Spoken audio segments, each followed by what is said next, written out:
Next topic है the state executive. इसमें हम करते हैं द गवर्नर। गवर्नर को अपॉइंट किया जाता है प्रेसिडेंट ऑफ इंडिया के द्वारा काउंसिल ऑफ मिनिस्टर्स की सलाह पर, तो की हेड करते हैं प्राइम मिनिस्टर। प्रेसिडेंट जो है अपॉइंट कर सकता है गवर्नर किसी भी एक या एक से ज्यादा स्टेट की। कोई भी सिटीजन इंडिया का कि 35 ईयर्स ऑफ एज हो या उससे ज्यादा, उसे गवर्नर अपॉइंट किया जा सकता है। जो टर्म है गवर्नर की वो 5 ईयर्स है, पर वो चाहे तो वो ऑफिस जो है होल्ड कर सकते हैं जब तक प्रेसिडेंट चाहे, और रिमूव भी किया जा सकता है ऑफिस से उनकी एक्सपायरी जो टर्म है उससे पहले, या उनको ट्रांसफर किया जा सकता है किसी और स्टेट पर एज अ गवर्नर के तौर पे। गवर्नर जो है कॉन्स्टिट्यूशनल और फॉर्मल हेड होते हैं स्टेट के। सारी एग्जीक्यूटिव पावर्स जो स्टेट की हैं वो उनके पास होती हैं। ये अपॉइंट करते हैं चीफ मिनिस्टर को, उसको जिसको क्लियर मेजॉरिटी मिली हो। साथ ही साथ ये अपॉइंट करते हैं और बाकी मेंबर्स काउंसिल ऑफ मिनिस्टर्स के चीफ मिनिस्टर की सलाह पर। ये अपॉइंट करते हैं एडवोकेट जनरल को, चेयरमैन को, members of the state public service को, और साथ ही साथ इनको प्रेसिडेंट से ये सलाह करके अपॉइंट करते हैं जो जजेस हैं हाई कोर्ट के उनको।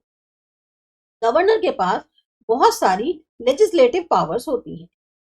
ये बुला सकते हैं, प्रोक कर सकते हैं, जो सेशंस हैं कैंसिल कर सकते हैं सेशन स्टेट लेजिस्लेचर की। स्टेट असेंबली डिसॉल्व कर सकते हैं उसकी फुल टर्म की एक्सपायरी से।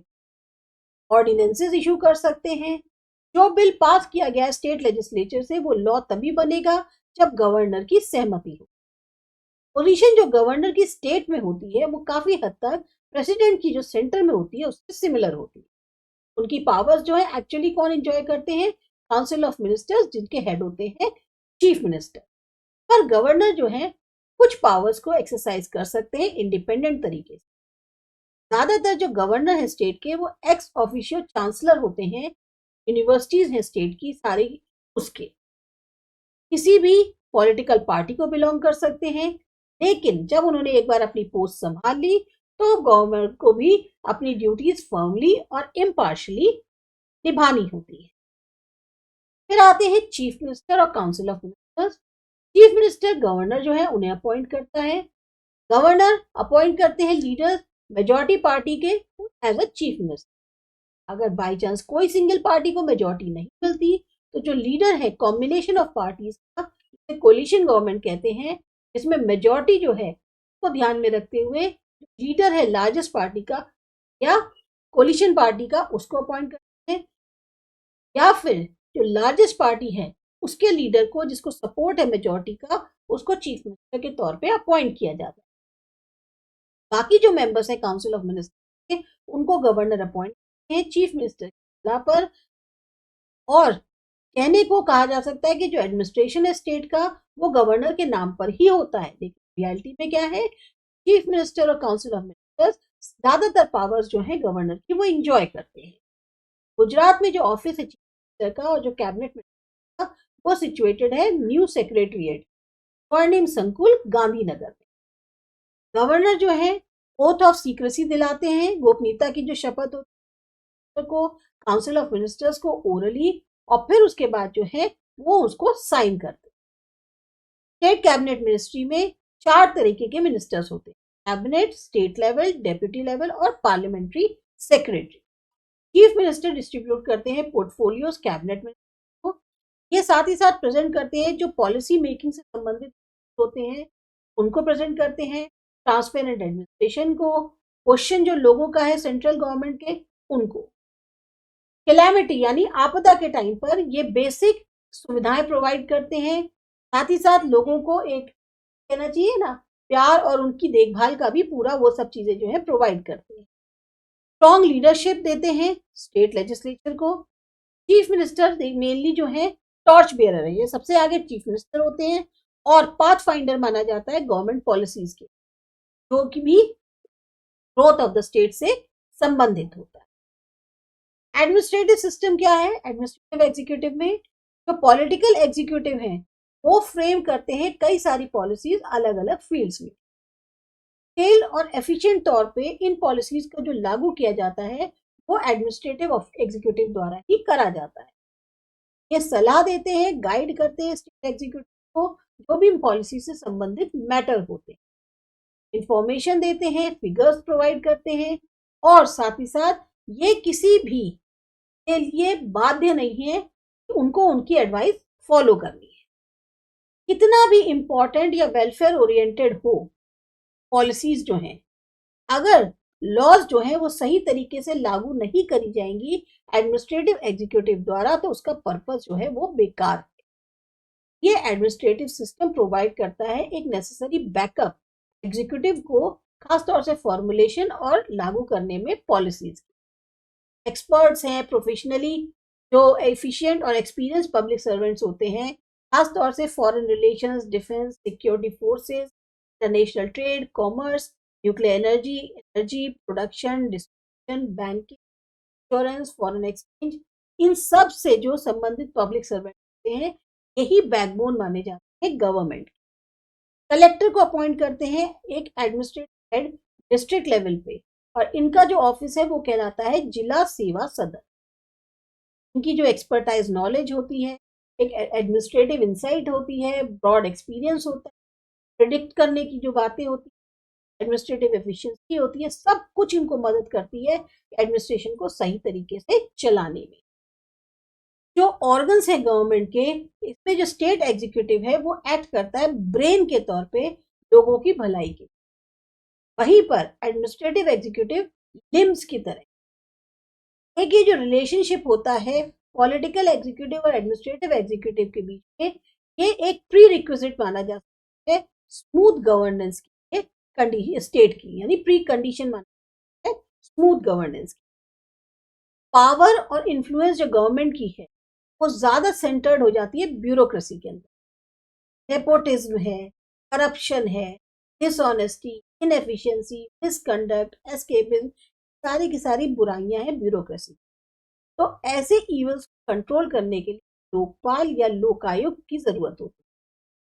अब जैसे करप्शन को रोकने के लिए गुजरात स्टेट गवर्नमेंट ने स्टार्ट किया है एक बिल्कुल ही अलग डिपार्टमेंट, का नाम है एंटी करप्शन ब्यूरो। इसका जो टोल फ्री नंबर है वो 1800-234 और 4444 है। लोग इस नंबर पे कांटेक्ट कर सकते हैं, अपनी फाइल्स जो कंप्लेंट्स हैं उनको रजिस्टर करा सकते हैं। पॉलिटिकल स्टेबिलिटी एक्सेप्ट करी जाती है, एक्सपेक्टेड होती है एडमिनिस्ट्रेटिव सिस्टम से, क्योंकि ये जो है हमारी गवर्नमेंट है वो कई सारी अलग अलग पॉलिटिकल पार्टी से मिलकर बनी होती है।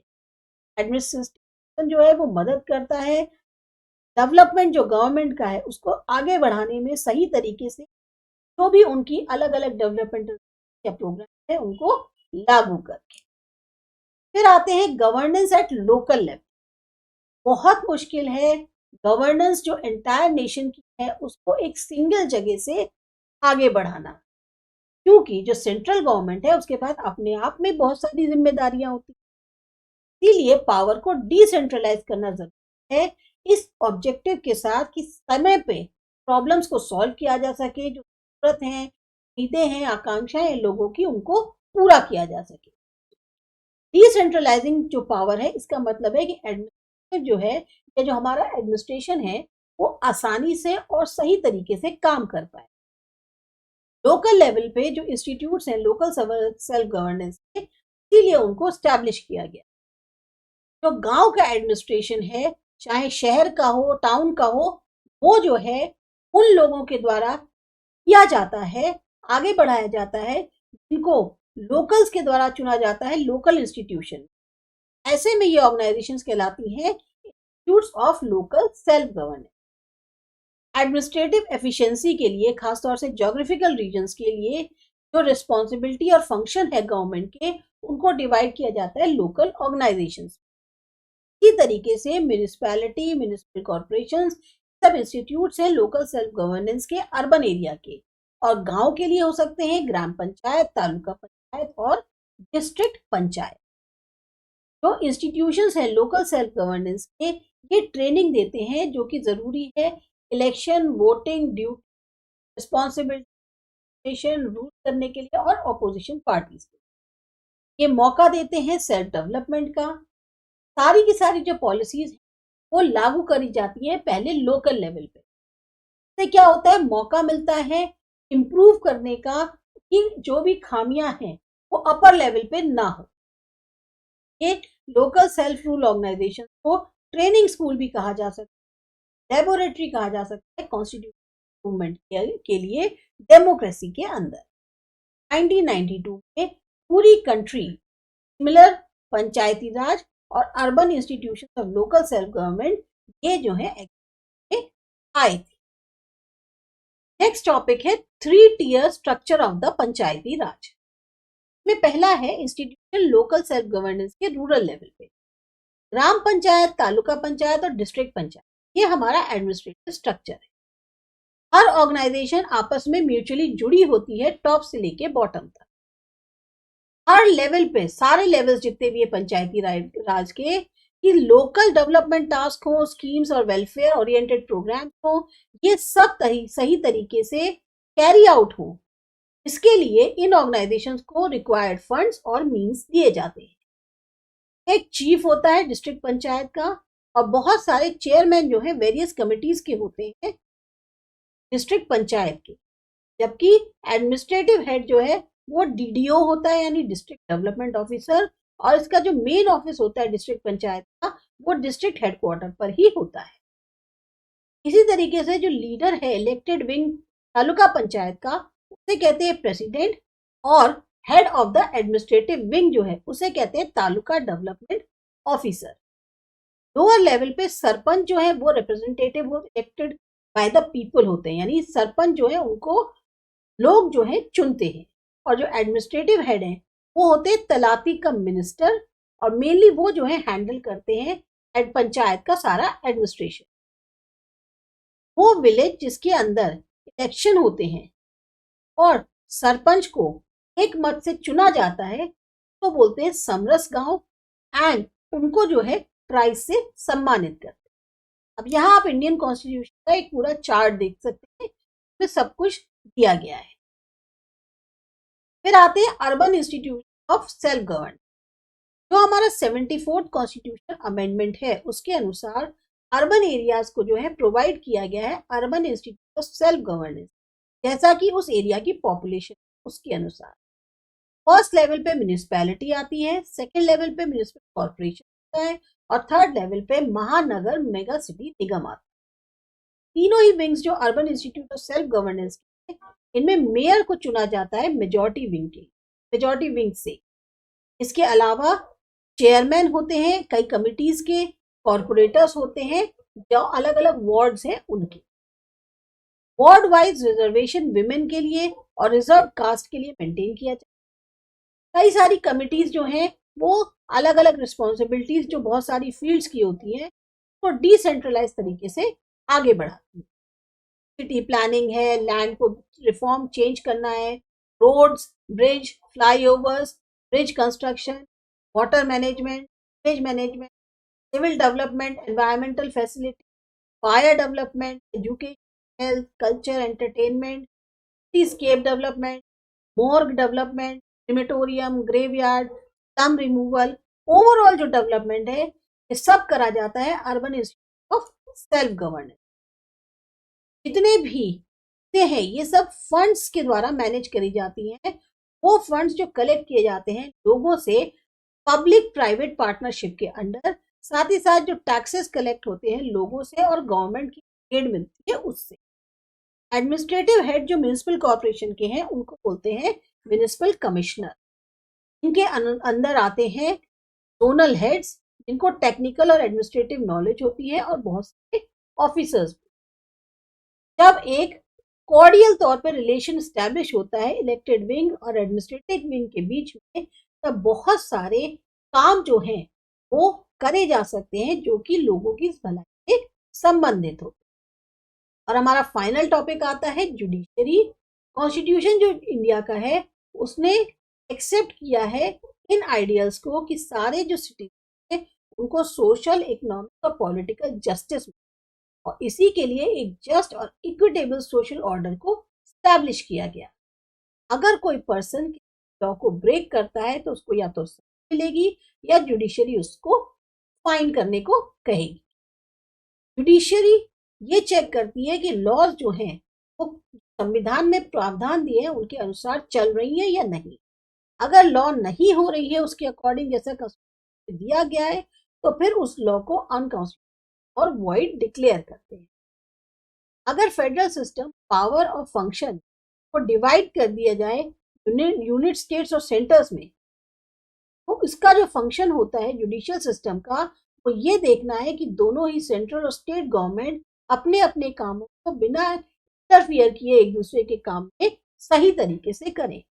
अगर कोई सेंटर और यूनिट स्टेट के बीच में मतभेद होता है तब ये सॉल्व की जाती है सुप्रीम कोर्ट के द्वारा।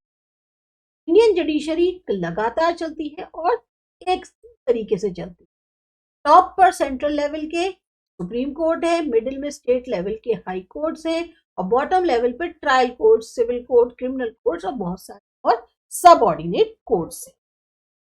तो ये था आपका चैप्टर। आपको अच्छा लगा, समझ में आया, सब्सक्राइब करिए आसा एजुकेशन। मिलते हैं अगले चैप्टर में।